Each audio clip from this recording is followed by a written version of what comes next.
Good afternoon, this is the PlugSeeker. Welcome to another video. Now, in today's episode, I'm going to be taking a look at the ChargePlace Scotland network. I'm going to be having a look at what the ChargePlace Scotland network is, how it works, and how it's changed over recent years. Now, I have done a review of ChargePlace Scotland in the past on my channel, but a lot has changed over the last year or so, and I thought it was about time I did an update. Now, I've also done a demo of me using one of the new rapid chargers on this network, and that video will be coming soon. So please do check out for that next in my channel. Now, also, before I start, please don't forget to subscribe to my channel and to click on the notification bell to get new episodes as soon as I release them. Now, Scotland is one of the four nations that makes up the United Kingdom, and the others obviously being England, Wales and Northern Ireland. Now, although many policies are decided by central government of the UK in London, Scotland also has its own regional government, and many policies are devolved to be decided within the Scottish Parliament. And amongst these devolved independent policies, the Scottish Government runs its own national Scottish transport system. And Scotland is unique in being the only one of the four nations currently who have a government subsidised national network of electric vehicle chargers.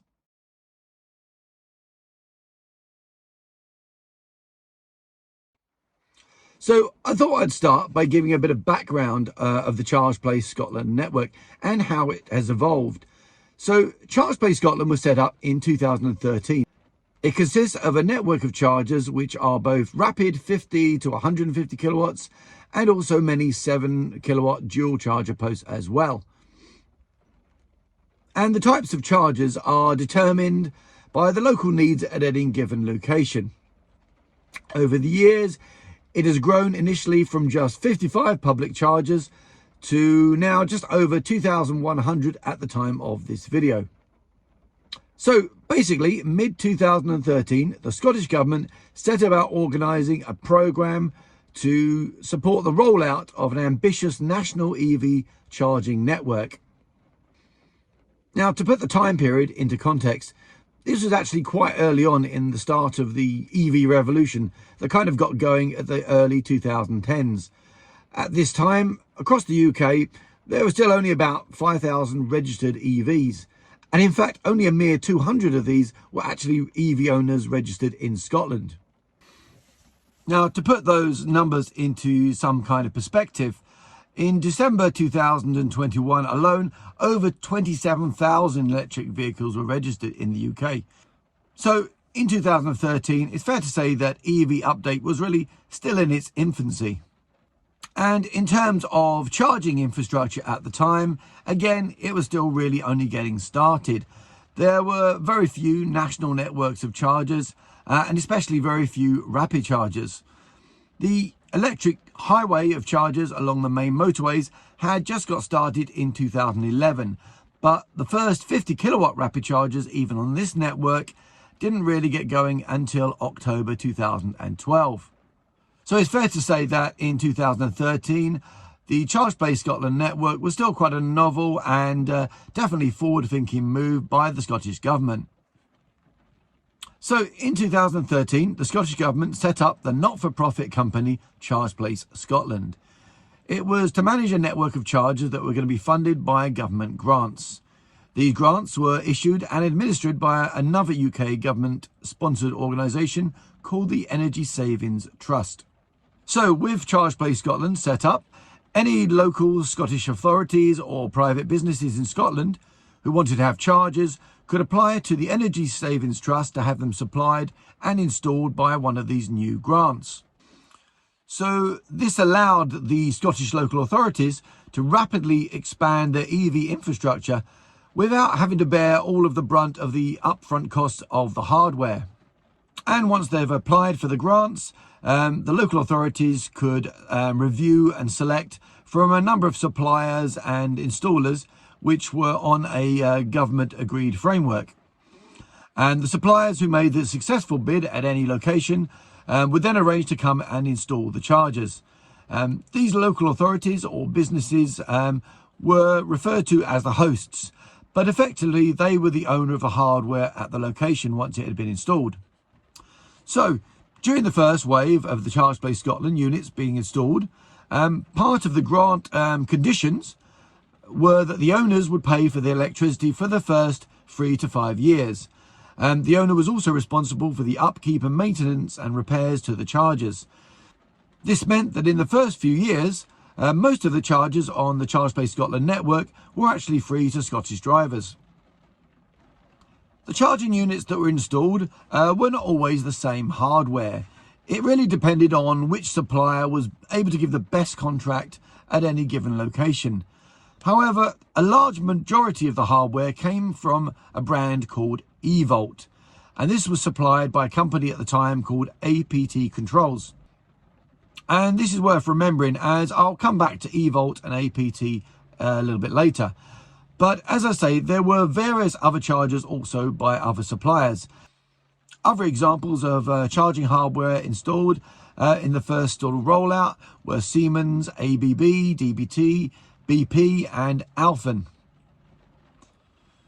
However, regardless of what hardware was installed, the chargers, once they were installed, were integrated onto the common ChargePlace Scotland network.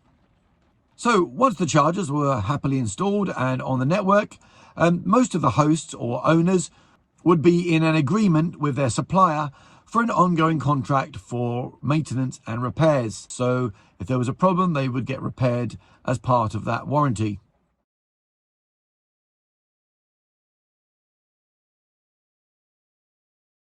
So ChargePlace Scotland is effectively a brand name and a company that is owned by the Scottish Government.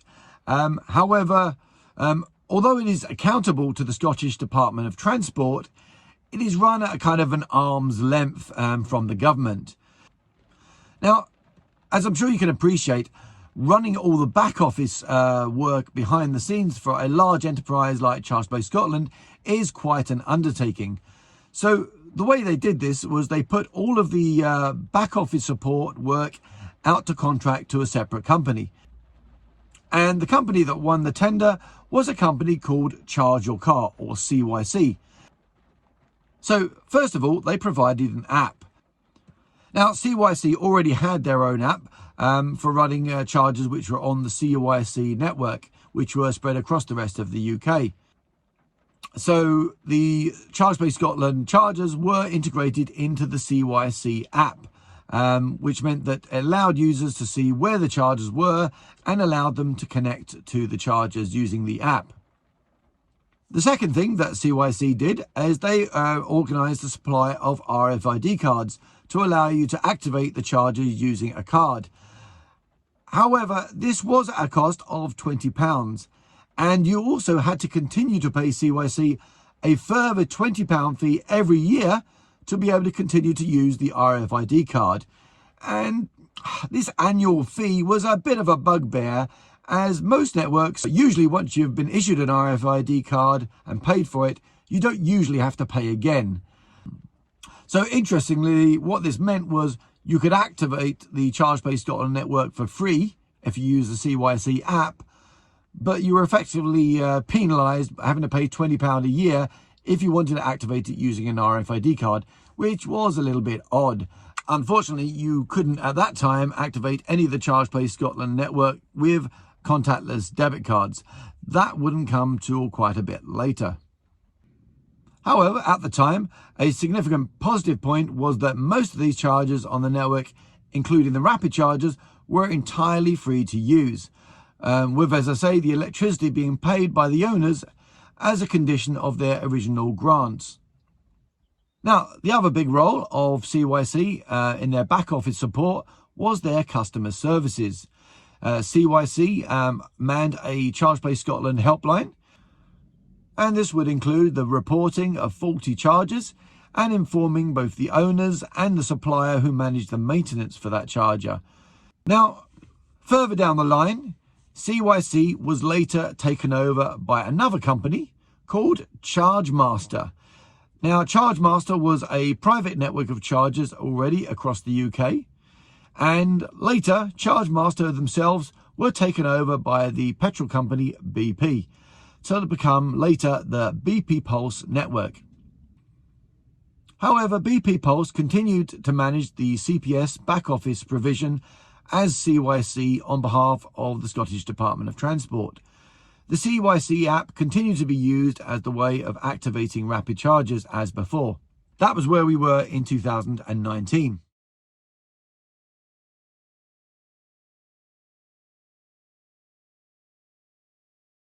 And this is the way things were until 2021.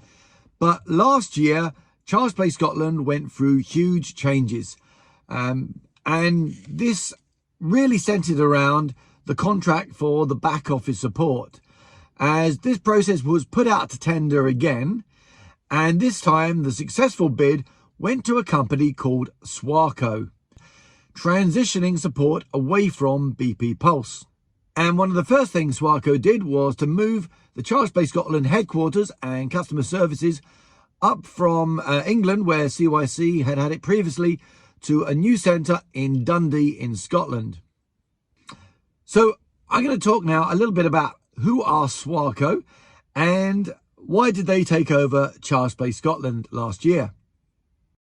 Well, Swarco are a big multinational company which has lots of different portfolios, but basically it is a traffic technology based company, including road marking, signage, public transport, highway and tunnel management, so lots of different things. However, it is also involved in EV charging networks. And so from 2021, Swarco took on the back office support for ChargePlace Scotland into its portfolio. Now, even prior to taking over the back office support, Swarco was a company which was already heavily involved in the ChargePlace Scotland network. Now, you may remember earlier on, when the first ChargePlace Scotland grants were being put out, one of the commonest charging hardware that won the tenders was the eVolt chargers supplied by the company APT. Well, in 2018, Swarco took over APT and hence they acquired the eVolt brand. The eVolt machines themselves are produced by a company called Swarco. And since taking over APT, Swarco became the company with the exclusive distribution rights for these chargers in the UK. And very recently, Swarco has in fact rebranded eVolt and replaced the name with Swarco Smart Charging. And that's what it's going to be known as from now on. And so Swarco continues to be the biggest supplier and maintainer of hardware on ChargePlace Scotland's network. So, as I said, in 2021, Swarco also took over the second role as the company now running the back office support provision for the day-to-day activities of the ChargePlace Scotland network. Now, it's also worth pointing out here that the Swarco staff running ChargePlace Scotland are wholly agnostic in their operation from the part of Swarco dealing with sales, supplies and maintenance of their charger brand. So as before, the part of Swarco that is now running ChargePlace Scotland are still primarily accountable to the Scottish Department of Transport, regardless of their parent company still being Swarco. Now, with the transition of the back office support from BP Pulse to Swarco, there have been significant changes last year, and I'm going to go through exactly how that has impacted the network. So the first big change was that Swarco have introduced a ChargePlace Scotland app. And unlike the previous CYC, this is an app specifically just for ChargePlace Scotland. You can be a user from anywhere in the UK, and I myself joined up when I went up to Scotland recently. And you can then activate any of the chargers, whether they're rapid chargers or 7 kilowatt posts, simply using the app. There are a small number of older units which are still inaccessible using the app. However, I understand from Swarco that work is underway to enable these older units to be accessible in the near future. The app obviously shows the location of all the ChargePlace Scotland chargers and will also show if any of them are out of order. Now, one welcome change with Swarco taking over is that they have scrapped the necessity for a £20 annual fee to use the RFID card. This was a daft idea anyway, as I said, and I'm pleased that they've now made that change. You simply pay a one-off fee of £10 if you want to be issued with one of these cards, and that's it. And all of the units pretty much on the network can be activated with one of these RFID cards as standard.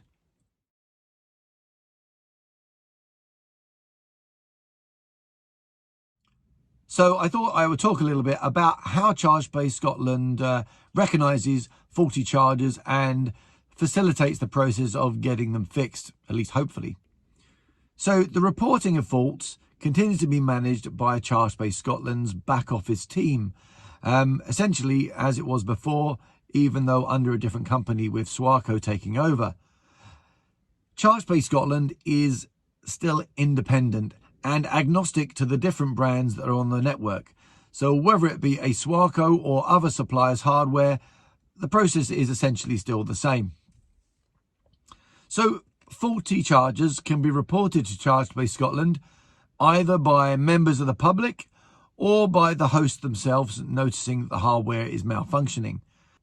On receiving a fault report, ChargePlace Scotland will feedback the fault to both the host or the owner and to the supplier who deals with maintenance for the charger.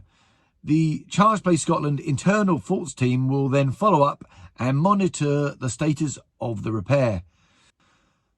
Now, the ideal situation is that the owner of the charger will still have a maintenance contract with the company that supplied them the hardware. And in such a case, once the supplier is informed, they will either remotely fix or organise an engineer to come out and fix the problem. However, there can be problems. One problem that can arise with some of the very old units is that sometimes the owner or host may no longer have maintained a valid maintenance contract with the person who supplied the hardware. And where an existing maintenance agreement is not in place or has expired, usually the supplier will give the host a quote for repairs in a kind of a pay-as-you-go way. However, a problem that can arise is when an owner no longer wishes or can't afford for maintenance, and this can lead to a charger remaining out of order basically indefinitely. Now, these chargers that end up in this limbo where they're not getting fixed because there is no agreement between the host and the supplier who does the maintenance are often colloquially called orphaned chargers. Unfortunately, in these sort of circumstances, ChargePlace Scotland is going to get the brunt of dissatisfaction of the drivers. But if the owner doesn't wish to or can't afford to get a broken charger repaired, then it is somewhat limited what ChargePlace Scotland can do. What they can do is mark the charger as out of order on the ChargePlace Scotland app, and that's what they will normally do. And they will continue to liaise between the host and the supplier. They can also highlight the issue if it's a long-term problem with the Scottish Department of Transport, who may also potentially reach out to the owner as well. However, although ChargePlace Scotland can mark a charger as out of order on the app, that doesn't help maybe a driver who doesn't look at the app and maybe turns up to a charger and finds that the charger is not working. That can be extremely frustrating. I would point out that the problem of orphan chargers is not necessarily only limited to ChargePlace Scotland. We do find orphan chargers on other networks, and it is a problem. However, hopefully, this is going to be the exception to the rule, and ChargePlace Scotland's role is to continue to be a sort of organizer and mediator between the public, the owners of the charger and the suppliers that do the maintenance, and hopefully to ensure that there is a smooth reporting of faults and that they get fixed in a timely manner.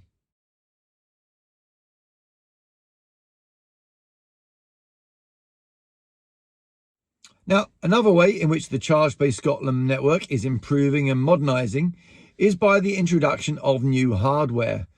Now, although Swarco is by far not the only company which provides hardware to the network. It is certainly the largest by a fair way and supplies about 75% of all the chargers on the network. And as local authorities are working to expand their infrastructure, many of the new hardware units that have been installed have been these new units from Swarco. The new generation of Swarco rapid chargers are definitely an improvement over some of the older technology. One of the first things which is a definite improvement is that now most of their rapid chargers have contactless payment, in addition to still being able to activate using the RFID card or app. Being able to pitch up and simply tap a debit card to pay for your charging is a definite forward step, and something which I think is broadly welcomed by electric car drivers. One other noticeable change is, rather than having three cables, these new units only appear to really have two cables. They have the DC fast chargers for CHAdeMO, which are used mainly by Nissan Leafs and in V200 vans, and the other cable is usually a CCS cable, which is used by basically most other EVs on the market today. Previously, they used to have a third cable, which was a Type 2 cable, which charged at 43 kilowatts, and this was used only really for the older generation of Renault Zoes. However, what they often do have is a Type 2 socket on the side of the charger. This does allow people to charge using their own Type 2 cables. This does only give 22 kilowatts, which is definitely a drop in power for the people who have got the original old Mark 1 Zoes, but it does still allow them to use it. It also does allow two people to charge simultaneously, so you can have one person using the CHAdeMO or CCS, and another person can be charging using the Type 2 socket with their own cable. Most of the new rapid chargers are 50 kilowatts still, but there are a gradually appearing number of 150 kilowatt chargers on the network. And again, that is a new improvement and something I think we're likely to see more of on ChargePlace Scotland as time goes on. One thing that I think is very well done on the ChargePlace Scotland network is at their rapid charger locations, they often have at least one or two of the 7 kilowatt posts as well. And I think that's a really good idea because it really does give for more charging options. Some people won't really need to rapid charge. They may be locals who live nearby and are quite happy to leave their car on a 7 kilowatt charger for a few hours and then walk back and collect their car. And this is something I really would like to see with more of the other UK charging networks. So that really concludes my video of the ChargePlace Scotland network. As you can see, with ChargePlace Scotland coming under the new management of Swarco last year, the network has gone through a lot of changes. And no doubt there will continue to be some teething problems, shall we say, as the new systems continue to bed in. The ChargePlace Scotland network still has a lot of challenges. I mentioned before the legacy of abandoned and orphaned chargers. And clearly some local authorities in Scotland are more proactive at expanding their network than others. But I think broadly there is room for optimism. The new ChargePlace Scotland app is clearly an improvement over the old app. There is no £20 a year fee for the RFID cards. And there are a whole load of new rapid chargers now coming online. Across the network, you've got better and more advanced hardware going in. And as I said, the introduction of widespread contactless payments, I think things are gradually getting better. But obviously, I don't live in Scotland, so I would really appreciate in the comments hearing from people who do live in Scotland what their experience with ChargePlace Scotland is now. Is it getting better? What are the main challenges? And obviously anyone who works for Swarco or ChargePlace Scotland, please do feel free to pick me up on any areas where I may have got it wrong.